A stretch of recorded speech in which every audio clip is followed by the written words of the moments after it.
Hola, bienvenidos a una nueva sesión del programa para dejar de fumar online de la consulta de conductas adictivas de área del área de salud Don Benito Villanueva del Servicio Extremeño de Salud. En esta ocasión vamos a hablar sobre las generalidades de la farmacoterapia, esos fármacos que son útiles para dejar de fumar. La utilización de medicamentos es una parte del abordaje de la dependencia de la nicotina. No es ni la más importante ni es solo la única. Hay bastantes evidencias con bastante solidez y bastante consistencia que avalan que los fármacos para dejar de fumar pueden ayudar a los fumadores a dejar de serlo, pero es importante saber que pueden ayudar, no solo que ayudan, sino que pueden ayudar. Si sabemos cómo están ahora mismo las personas que han conseguido dejar de fumar y cómo están las personas que hacen o quieren hacer un intento, nos daremos cuenta que la mayoría de la gente, más de la mitad, consiguen dejar de fumar sin apoyo. Que no llegan ni a la mitad, un 40%, alrededor del 43%, las personas que reciben consejos sanitarios de sus sanitarios más frecuentes que visitan, y que solo entre un 2 y un 3% reciben tratamiento farmacológico. Todo esto ha cambiado un poco desde los inicios de este año 2020, pero hasta entonces entre un 2 y un 5% de las personas que dejan de fumar reciben tratamiento farmacológico, con lo cual el tratamiento farmacológico está infravalorado y está infrautilizado. Cuando una persona deja de fumar, debe de saber que va a ahorrar dinero y aunque le cueste, le va a salir barato porque el dinero que va a ahorrar a largo plazo le va a permitir muchas cosas que hasta ahora no se permitía. Pero a corto plazo puede permitir gastarlo en leche o puede permitir gastarlo en comprar libros o dedicarse ese dinero para hacer un deporte que a lo mejor por cuestiones económicas no hace. Lo puede usar para conectarse a internet o para ir al cine o para darse un fin de semana haciendo una actividad que le guste o simplemente para darse un homenaje o una cena con su pareja.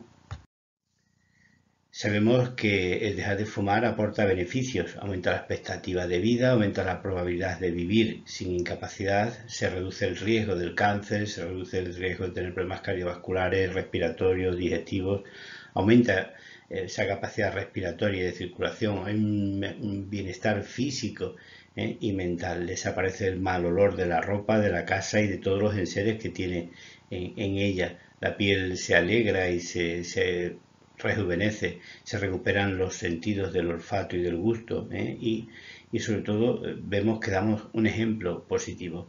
Bueno, pues la capacidad de ahorro es muy importante y hay que tenerla en cuenta desde los primeros momentos en los cuales se comienza con la reducción del consumo. Y estas personas que intentan dejar de fumar, pues es pertinente darles un tratamiento farmacológico, sobre todo a las personas que fuman más de 10 cigarrillos al día y sobre todo que deseen dejarlo. Es importante que esta persona tenga el deseo de dejarlo. Si no lo tiene, es un inconveniente. Y sobre todo tenemos que también tener claro que no haya ninguna contraindicación para que le podamos dar ese fármaco a usar. Sabemos que ya lo hemos repetido en ocasiones anteriores que dejar de fumar es un proceso. Bueno, pues según la fase en la que nos encontremos en ese proceso, el tratamiento farmacológico es útil o no lo es. En una fase de precontemplación, incluso en la fase de contemplación, es decir, esa persona que le ronda la cabeza que pueda ser una buena idea dejar el tabaco, ahí el tratamiento farmacológico no es efectivo. El tratamiento farmacológico empieza a ser efectivo cuando la persona se prepara para la acción y cuando decide intentarlo, y sobre todo cuando lo está intentando. Ahí es importante, como también es importante el tratamiento farmacológico para evitar las recaídas, sobre todo en las personas que han conseguido o no han conseguido anteriormente mantenerse sin fumar.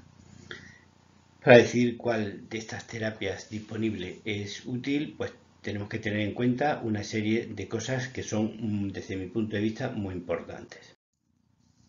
Tenemos que tener en cuenta, como he dicho anteriormente, la intención y la motivación del fumador para dejarlo. Es decir, un fumador que no está motivado, el tratamiento farmacológico no es útil.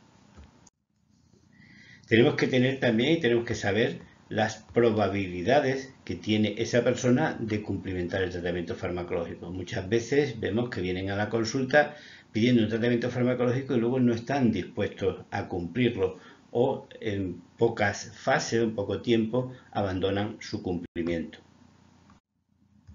Tenemos que saber si están dispuestos a cumplirlo, es decir, toda la gente no manifiesta la misma disposición, a pesar de que a lo mejor la forma de manifestarla pueda ser la misma, pero el realmente estar dispuesto a cumplirlo es una cuestión que es muy importante a la hora de que decidamos si le ponemos el tratamiento farmacológico o no.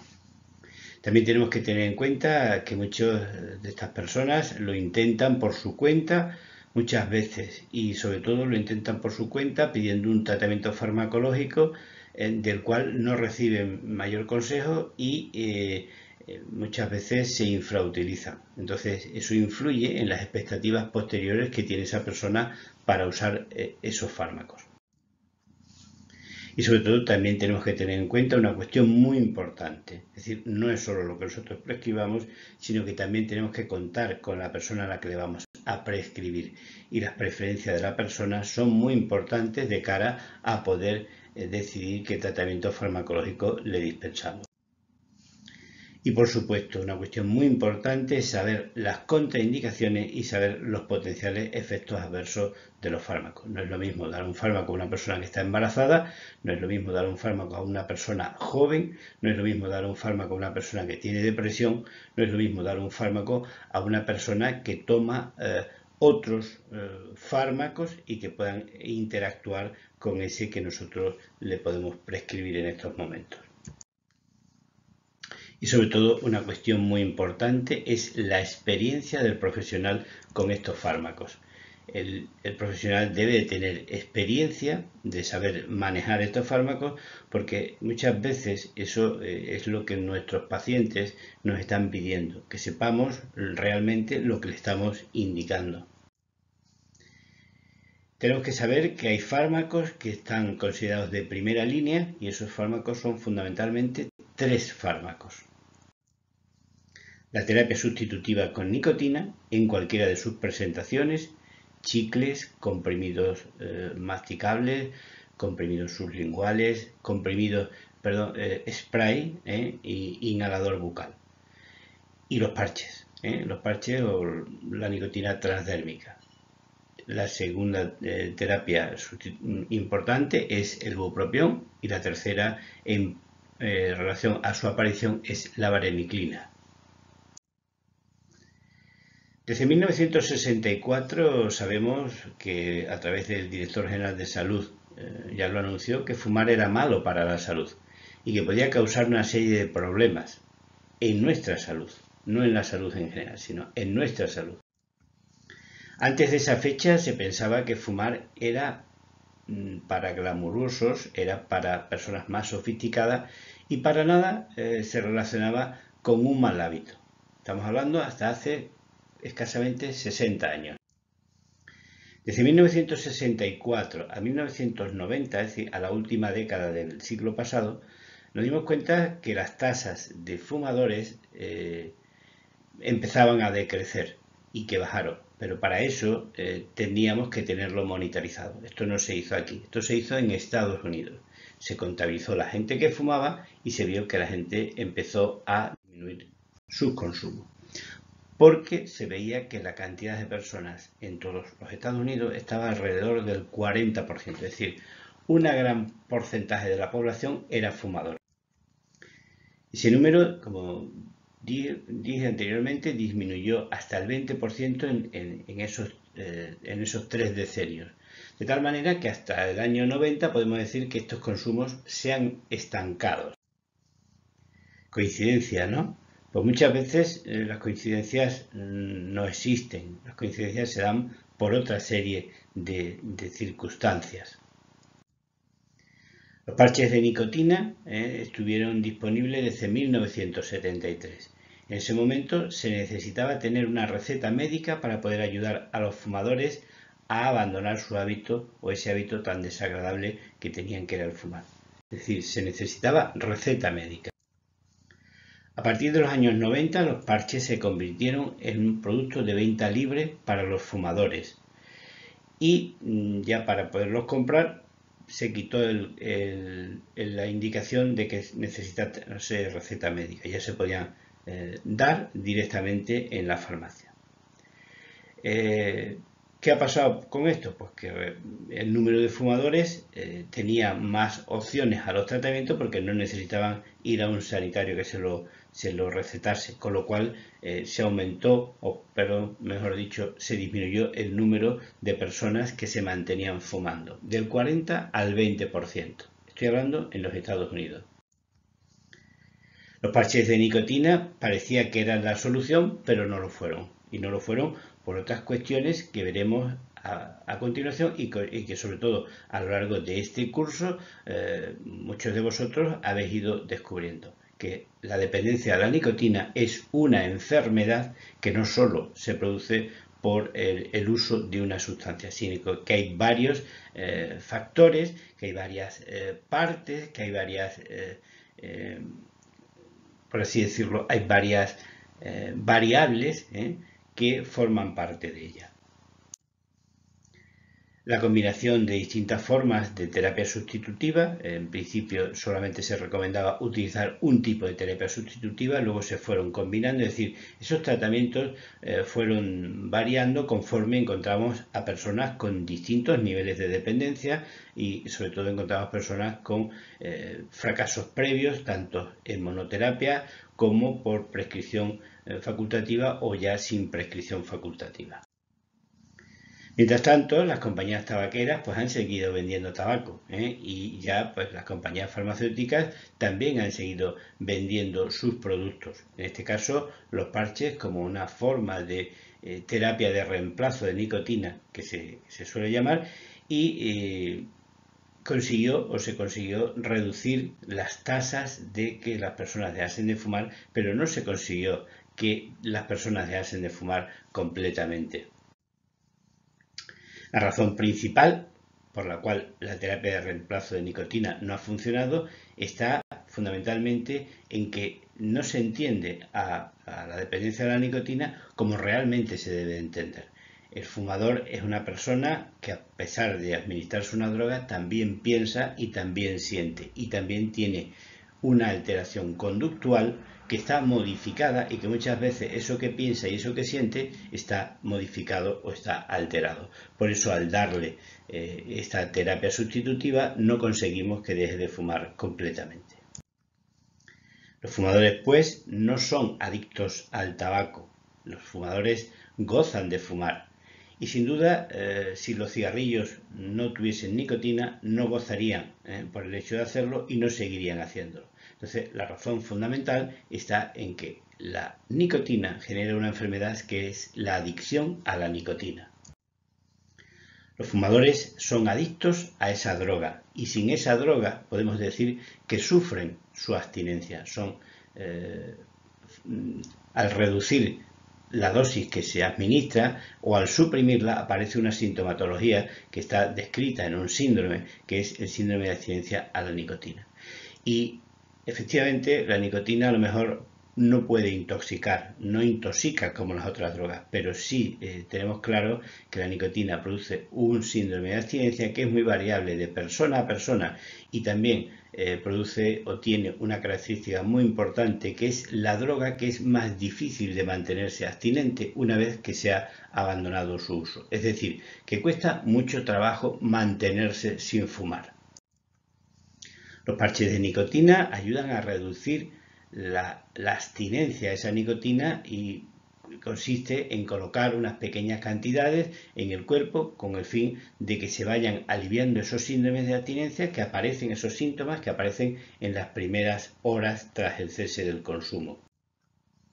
Pero la realidad es que esto es solo una solución temporal, no es una solución de por vida, sino que es una solución durante un tiempo. Esto es también importante entenderlo porque desde el punto de vista de las adicciones, los tiempos en los cuales la persona está usando la droga, los tiempos en los cuales la persona tiene que recuperarse de los efectos de la droga y los tiempos en los que la persona tiene que emplear tiempos para desembarazarse de la droga son muy importantes de cara a conceptuar esta enfermedad como lo que realmente es, una enfermedad adictiva crónica.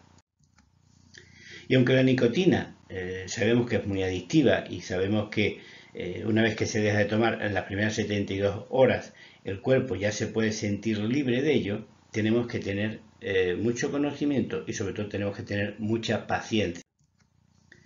Porque muchas veces no se acaba con la dependencia de la nicotina desde el punto de vista físico, sino que la nicotina sigue haciendo un efecto psíquico mucho más allá del tiempo en el cual ha permanecido en nuestro organismo. Es decir, sigue actuando porque su efecto ha sido utilizado de manera crónica durante mucho tiempo y va a seguir produciendo un efecto psicológico y social durante mucho tiempo. Por eso cuesta tanto o puede costar tanto dejar de fumar. Un fumador que quiera dejar de fumar tiene que tener claro otra cosa importante, que es que tiene que renunciar al placer por no fumar. Fumar es placentero, es decir, fumar produce placer, es decir, fumar gusta a todos los fumadores y muchas veces les cuesta reconocerlo, es decir, parece que sienten vergüenza por decir que les gusta fumar. Todos los fumadores disfrutan o sienten placer por fumar y si no todos los fumadores, el 95% de ellos. Y aguantar las primeras 72 horas es complicado, pero más complicado es saber que ese es el camino para convertirse en un exfumador. Una persona que quiera ser exfumadora tiene que empezar por estar la primera hora sin fumar, las primeras 2 horas sin fumar, las primeras 6 horas sin fumar, las primeras 12 horas sin fumar, el primer día sin fumar y los primeros 3 días. Por no seguir hablando de la primera semana, las 3 primeras semanas, el primer mes, el primer trimestre y hasta el primer año en el cual ya una persona pueda ser considerada exfumadora. Bupropión, que es la segunda terapia que se usa, o terapia farmacológica que se usa con indicación para dejar de fumar, ha demostrado ser efectivo, es decir, es útil tanto solo como asociado a lo que hemos visto anteriormente, que es la terapia sustitutiva con nicotina. Pero todo esto se debe hacer solo bajo prescripción de un facultativo y sobre todo bajo prescripción de un facultativo que maneje esta enfermedad como lo que es, una enfermedad adictiva y crónica. Varenicline es el tercer fármaco que ha demostrado su efectividad y entre el que se tiene menos experiencia de uso porque se empezó a usar en España a partir del año 2006. Es decir, que llevamos 14 años de uso, que es mucho menor que el que se llevaba con la terapia sustitutiva y mucho menor que el que se llevaba con bupropión. Pero que desde hace alrededor de 5 años que se hizo un estudio, el mayor estudio que se ha hecho con fármacos, con estos 3 fármacos en concreto, comparándolo con placebo en 8.000 pacientes con trastornos mentales y sin trastornos mentales, en los cuales se demostró que varenicline es el medicamento que ahora mismo podemos decir que tiene más seguridad y más eficacia para tratar lo que es la adicción a la nicotina. Las pautas de tratamiento pueden ser de 8 semanas o pueden tener una duración distinta. Cada fármaco de estos que hemos visto tienen una duración efectiva y una vez que se han ido utilizando, esas utilizaciones pues se han podido ir cambiando, pero se necesita tener mucha experiencia profesional para poder usarlo durante mucho más tiempo. No hay datos concluyentes ahora mismo sobre la duración óptima del tratamiento. Cuando hablamos de terapia sustitutiva hablamos de 8 semanas, cuando hablamos de bupropión hablamos también sobre 2 meses y cuando hablamos de varenicline hablamos en torno a las 12 semanas. Pero realmente no hay datos que nos puedan concluir de una manera óptima cuál es la duración del tratamiento. Hay personas que tienen que permanecer mucho más tiempo, pero vuelvo a repetir, todo esto tiene que ser bajo la indicación de una persona experta en el manejo de estos fármacos. Yo en mi práctica habitual utilizo 4, 8, 12, incluso más semanas de tratamiento, pero sobre todo una cuestión muy importante es contar con la complicidad de la persona que he estado tomando esos fármacos. Muchas veces tenemos que mantener mucho contacto y que ese contacto sea bidireccional, es decir, que no solamente sea la indicación que nosotros le podamos hacer, sino también que el paciente nos vaya refiriendo semana tras semana cómo se va encontrando, qué síntomas pueden ir o no apareciendo. Los efectos de los tratamientos, podemos decir ahora mismo que los beneficios por el uso de cualquier fármaco, tanto terapia sustitutiva, bupropión o vareniclina, son superiores a los riesgos asociados por su uso. Evidentemente, cualquier fármaco que utilicemos va a tener riesgo para la salud de la persona, pero indudablemente los riesgos siempre son mucho menores a el riesgo que se tiene si esa persona sigue fumando. Y no existen dudas de que el tabaco es tóxico y no existe ninguna duda de que el tabaco es tóxico para el feto y es tóxico para la embarazada. Y no existe duda de que si esto es así, tenemos que utilizar otra serie de herramientas en estas personas que por el hecho de estar embarazadas pueden tener una contraindicación a su uso. La primera medida que se debe utilizar en una persona embarazada es la terapia conductual y es donde tenemos que fundamentar nuestra labor asistencial. Así pues, nuestra labor asistencial y terapéutica no es ni más ni menos que una ayuda para que el individuo fumador consiga dejar de fumar. La farmacoterapia es una parte del tratamiento para dejar de fumar. La farmacoterapia no es el tratamiento para dejar de fumar en exclusiva, es una parte de él. Y vuelvo a repetir, no es la parte ni más importante ni lo es la exclusiva. Sobre todo de cara a que muchas personas acuden a consultas del sanitario para que le recete un tratamiento farmacológico para dejar de fumar. Hemos visto que los tratamientos farmacológicos, para que funcionen, aparte se tienen que dar una serie de condicionantes que son muy importantes. Así pues, si estás decidido a hacer un intento, el mejor consejo es que te pongas en manos de un profesional sanitario.